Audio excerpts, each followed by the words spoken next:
तरने गुलाम हैदर में लगंदड़ हफ्तेवार तलहार मालपीड़ी में ओचितो होटल के बाहि लगी वई, जंहिंजे नतीजे में होटल में पियल समूरो सामान ऐं 2 मोटरसाइकिलूं सड़ी रख थी वयूं।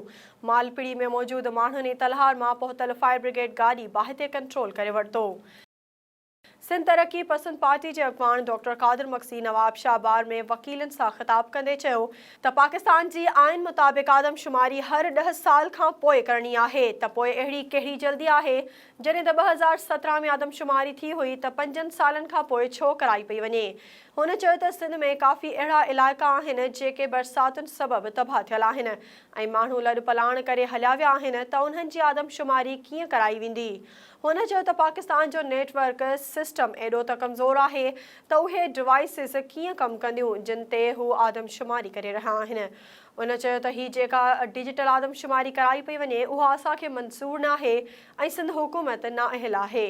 जॾहिं त बिलावल भुट्टो ॿाहिरे मुल्कनि मां बरसात मुतासिरनि लाइ चंदो वठण वियो त बिलावल भुट्टो उते चयो हो त असांजा 1.5 करोड़ माण्हू मुतासिर थिया आहिनि ऐं 45 लख घर किरी पिया आहिनि त उन्हनि जी आदमशुमारी कीअं कराई वेंदी। ही सिंधी क़ौम सां ज़ुल्म आहे। उन लाइ मां सिंध जे हर लिखियल पढ़ियल वकील दानिश्वर सहाफ़ी वटि हली आयो आहियां त हिन कूड़ी डिजिटल आदमशुमारी ख़िलाफ़ आवाज़ उथारियो त जीअं सिंधी क़ौम खे पंहिंजो हक़ मिली सघे। चंबड़ वेझो 17 वरहनि जी नारी सां ज़्यादती वारो मामलो। चंबड़ थाणे ते चेन जवाबदारनि मथां केस दाख़िल।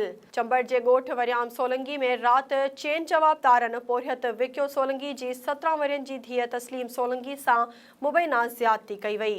चंबड़ थाणे ते चेन जवाबदारनि में अली मुराद सोलंगी, शाहिद सोलंगी, मोहम्मद खान सोलंगी, अख्तर सोलंगी ते केस दाख़िल कयो वियो आहे। केस जे मतन में नारी जे चाचे आरिफ सोलंगी मौक़िफ़ इख़्तियार कयो आहे त जवाबदारनि असांजे घर में घेड़ी तस्लीम सोलंगी खे ज़बरदस्ती खणी झंग में वठी वञी मोहम्मद खान सोलंगी पंहिंजे साथनि समेत नारी खे मुबैना ज़्यादती जो निशानो बणायो, जॾहिं त हिन वक़्त ताईं नारी जे केस में ॼाणायल जवाबदार गिरफ़्तार नाहिनि थी सघिया। शहदाद कोट में PPMPA मीर नादिर मक्सी तालक अस्पताल के मुख्तलिफ शोबन जो दौरो करे पोलियो मुहिम जो इफ्तिताह करे पोलियो वॉक में शिरकत कई। मीर नादिर मक्सी तालक अस्पताल जो दौरो करे मुख्तलिफ शोबन की सूरत हाल मालूम कई। उन मौके ते तालक अस्पताल के MS डॉक्टर मोहम्मद सिद्दीक खावड़ खां अस्पताल के मसलन बाबत तफ़सील वरता ऐं अस्पताल के मुख्तलिफ शोबन एमरजेंसी वार्ड, लेबॉर्ट्री, ॿारनि जी बीमारी के शोबे समेत अस्पताल जो दौरो कयो।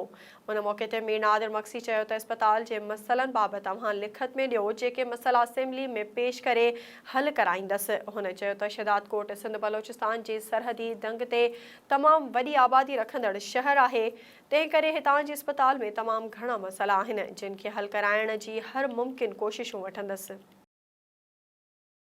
लाड़काणे में पुलिस एहलकार हथां मोटरसाइकिलनि जो मिस्त्री मारिजी वियो। इलाहाबाद थाणे जी हद पुराणे टैंक चौक भरिसां दुनिया घिटी में हथियारबंदनि घर में घिड़ी फायरिंग करे मोटरसाइकिल मिस्त्री मोहम्मद रमज़ान कल्होड़ो खे गोलियूं हणी क़तल करे छॾियो। वाक़े खां पोइ हथियारबंद फरार थी विया। पुलिस मूजिबि मोटरसाइकिलुनि जे मिस्त्री मोहम्मद रमज़ान कल्होड़ो खे संदसि वेझो माइट पुलिस एहलकार हुसैन कल्होड़ो क़तल करे फरार थी वियो आहे, जंहिंजो कारण शुरूआती जांच मूजिबि घरू तकरार ॿुधायो पियो वञे। कराची के इलाइक़े एहसनाबाद में चांडिया इतिहाद पाकिस्तान कराची डिवीज़न पारां गॾिजाणी कोठाई वई, जंहिंमें कराची के आसपास के मुख्तलिफ़ इलाइक़नि मां चांडिया इतिहाद पाकिस्तान के सवे माण्हुनि समेत इलाइक़े के सियासी समाजी शख़्सियतुनि मोअज़्ज़िज़ीन शिरकत कई। उन मौके ते ख़िताब कंदे अॻवाननि चयो त असां हर बिरादरी सां गॾु आहियूं। रंग, क़ौम, नस्ल न बल्कि हर इंसान ज़ात जी ख़िदमत करणु असांजो फ़र्ज़ु आहे ऐं सभिनी बिरादरियुनि सां अमन, प्यार ऐं भाईचारे सां हलणु असांजूं अवलीन कमु आहे। असां सभिनी खे पंहिंजा झेड़ा झटा छॾे अॻिते वधणु खपे। हिक ॿिए सां ॿधी एके प्यार मोहबत सां पेश अचणु घुरिजे। अॻवाननि चयो त असां पंहिंजी क़ौम जे हर फ़र्द सां गॾु आहियूं।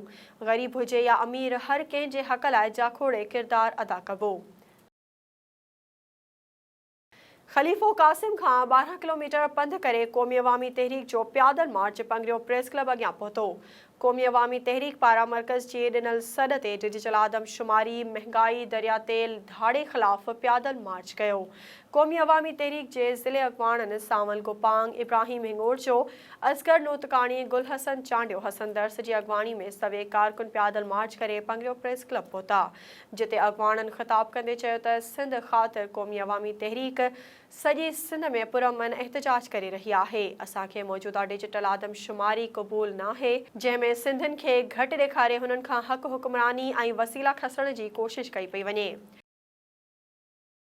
गौसपुर में पुलिस कार्रवाई करे कंबर शदाद कोट जी रिहायशी अली नवाज़ जागिरानी के औरतानी आवाज़ सां घुराए हिक जी अगवा थियण खां बचाए वरितो। पुलिस के इतला मिलण ते SHO गौसपुर इख्तियार नारेजो ऐं संदसि टीम जे गौसपुर अॾे ते बर वक्त कार्रवाई करे खैन हिरख जी अगवा थियण खां बचाए वरितो। उन मौक़े ते SHO जो चवणु आहे त तेगाणी ऐं जागिरानी गैंग जे माण्हुनि नौजवान खे औरतानी आवाज़ ते रिझाए शादी जो बहानो ॾेई अगवा करण जी कोशिश कई, जंहिंखे जदीद टेक्नोलॉजी जे ज़रिए मुबैना अगवा थियण खां बचाए वरितो आहे। वाज़े रहे त 5 कलाक पहिरियां ॻोठ फाज़ल ओगाही भरिसां औरतानी आवाज़ ते हिक जी मुबैना तौर अगवा थींदड़ शेर ज़मान पठान खे ॻोठाणनि धाड़ेलनि सां मुक़ाबिलो करे नौजवान खे मुबैना अगवा थियण खां बचाए वरितो। ॿिए पासे केतिराई मुख़फ़ी हिन वक़्त बि कचे जे इलाइक़े दुरानी महर ऐं गढ़ी तेगो में धाड़ेलनि वटि भुंग ख़ातिर बांदी बणियल आहिनि, पर पुलिस हिन वक़्त ताईं मुख़फ़िन जी बाज़ियाबी लाइ को बि ऑपरेशन न करे सघी आहे। सिंध में हुक्मराननि जी ग़लत पॉलिसियुनि सिंध दुश्मन मंसूबनि महांगाई बेरोज़गारी डिजिटल आदमशुमारी जे ख़िलाफ़ सिंध यूनाइटेड पार्टी तरफ़ां सखर खां प्यादल मार्च काफ़िलो SUP जे मरकज़ी अॻवाननि रोशन अली बुर्डो अमीर आज़ाद पंवर सैयद बशीर अहमद शाह ज़ेब जतोई जिन जी अॻवानी में प्यादल लॉन्ग मार्च काफ़िलो बुलड़ी शाह करीम पहुची वियो, जिते सियासी समाजी सिविल सोसाइटी पारां संदनि शानदार इस्तक़बाल कयो वियो। लॉन्ग मार्च काफ़िले जे अॻवाननि सिंध जी सक़ाफ़त अजरक जा तोहफ़ा पेश कया विया, गुलनि जी वरखा कई वई। उन मौक़े ते SUP जे अॻवाननि मीडिया सां ॻाल्हाईंदे चयो त ख़ुशहाल सिंध हुजण बावजूदि सिंध खे तबाह बर्बाद करे नुक़सानु पहुचायो वियो आहे। आदमशुमारी जे नाले में सिंधियुनि खे पंहिंजी धरती ते अक़लियत में तब्दील करण जी साज़िश कई पई वञे। बरसातुनि जी तबाहकारियुनि जा मुतासिर धरतीवासी पंहिंजे घरनि खां बेघर थी बेयारो मददगार दरबदर ॾुखनि सूरनि वारी ज़िंदगी गुज़ारण ते मजबूर आहिनि।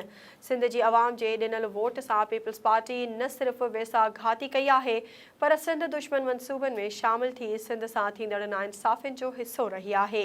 पीपल्स पार्टी हमेशह सिंध खे फ़ाइदे ॾियण बजाए नुक़सानु रसायो आहे। आख़िर में क़ौमपरस्त अॻवाननि दरगाह हज़रत शाह अब्दुल करीम ते हाज़िरी भरे सिंध जी बका प्यादल मार्च काफ़िले जी कामयाबी जी दुआ घुरी वई।